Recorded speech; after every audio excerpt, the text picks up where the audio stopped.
अब एक चीज है जो मैं हर साल देता हूं स्टूडेंट्स को, और पुराने अर्जुनाज को पता भी होगा, it is called as a success planner और अ सक्सेस ट्रैकर।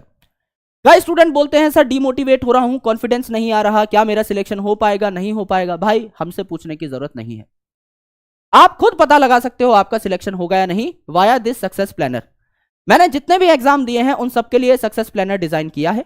आप समझ लीजिए कि आपके सिलेबस में अब कितने चैप्टर हैं। बॉटनी के सिलेबस में 7 चैप्टर हैं। पहला रिप्रोडक्शन इन फ्लावरिंग प्लांट्स, फिर principles of inheritance and variation यानी जेनेटिक्स का first chapter, molecular basis of inheritance genetics का second chapter, microbes in human welfare, ecology का first chapter, organisms and population, organism and population के बाद ecosystem and then biodiversity and conservation यानी ecology के तीनों chapter.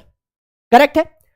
अब मेरे दोस्त अगर आपने सेक्सुअल रिप्रोडक्शन के सारे लेक्चर देख लिए हैं, मेरी सारी वीडियोस आपने देख ली हैं, लेट्स से 10 वीडियोस हमने बनाई, तो आप टिक कर देंगे सर के 10 के 10 लेक्चर डन। तो आप जीत के थोड़े करीब जा रहे हो। क्या आपने पंच सॉल्व कर ली है या मॉड्यूल सॉल्व कर लिए हैं जो भी आप लेते हैं? बिल्कुल सॉल्व कर लिए हैं सर।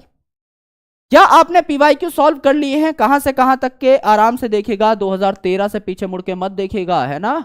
भूतिया पीवाईक्यूज है, डरा देते हैं, है ना, भूतनी बैठी है इसके पीछे, नहीं देखना है इसके पीछे मुड़ करके। 2013 मैक्स टू मैक्स इतना पीछे जा सकते हो, हद से हद। पीवाईक्यू सॉल्व कर लिए? कर लिए सर, मजा आ गया। नोट्स जो हमने बनाए थे क्या वो रिवाइज कर लिए? बिल्कुल कर लिए। सर ने जो डीपीपीस दी थी क्या उनको उड़ा दिया? बिल्कुल उड़ा दिया। पहला माइनर टेस्ट, दूसरा माइनर टेस्ट दे दिया? दे दिया। उसके बाद खुद टाइम लगने पे रिवीजन कर लिया, रिवीजन कर लिया, रिवीजन कर लिया, रिवीजन कर लिया, कर लिया, सारी चीजें कर ली। तो क्या इस चैप्टर में कोई मेरा हाथ पकड़ पाएगा? खुद बताओ यार, है ना, ईमानदारी से खुद सोचिए। अगर आपने किसी चैप्टर को इतनी बार इतने तरीकों से पढ़ लिया है, क्या दुनिया में कोई ऐसी ताकत है जो अब आपसे sexual reproduction of flowering plants का सवाल पूछे और आप ना बता पाओ? क्या ऐसी कोई भी ताकत है जो आपको अब सिलेक्शन से रोक ले? नहीं। आप सिलेक्ट हो गए ही हो गए। अब इस चैप्टर में आपका कोई हाथ नहीं पकड़ सकता, यह चैप्टर आपका डन है। सिमिलरली मैंने जेनेटिक्स का principles of inheritance and variation आपका खत्म कर दिया। मॉलिक्यूलर बेसिस ऑफ इनहेरिटेंस में मैंने डीपीपी नहीं लगाई और मैंने रिवीजन नहीं किया। मैंने 3 बार रिवीजन किया है, एक बार रिवीजन मेरा मिस हो गया।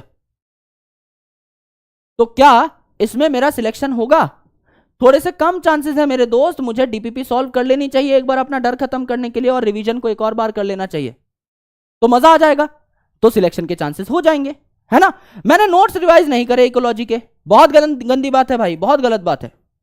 मैंने लेक्चर नहीं देखे तो नोट्स कहां से बनाऊंगा, रिवाइज कहां से करूंगा? यहां पर लैग हो गया भाई, यहां पर बैंड बजने के पूरे चांस है, क्योंकि इकोलॉजी आती है नोट्स से। इकोलॉजी में है एनसीईआरटी इंपॉर्टेंट। आपने लेक्चर नहीं देखे, नोट्स नहीं बनाए, तो खेल खत्म। यहां तो मल्टीपल रिवीजन चाहिए होते हैं, तो आपने कोई जुगाड़ ढूंढ लिया, आपने कोई छोटा सा लेक्चर देख लिया, आपने उससे शॉर्ट नोट्स बना लिए, तो मेन इंफॉर्मेशन, मेन कॉन्सेप्ट आपका मिस हो गया। और एक बार अगर मेन कॉन्सेप्ट मिस हो गया तो कॉन्सेप्ट की तारा रारा हो जाती है, उसके बाद कॉन्सेप्ट वापस मुड़ करके आपकी तरफ नहीं देखता, बुरा मान जाता है। तो यहां पर हमको क्या करने हैं, सारे लेक्चर ईमानदारी से देखने हैं जब भी वक्त लगे, और नोट्स भी बना लेने हैं। यह है आपका सक्सेस प्लानर। आज ही इसको बनाइएगा, ईमानदारी से बनाइएगा।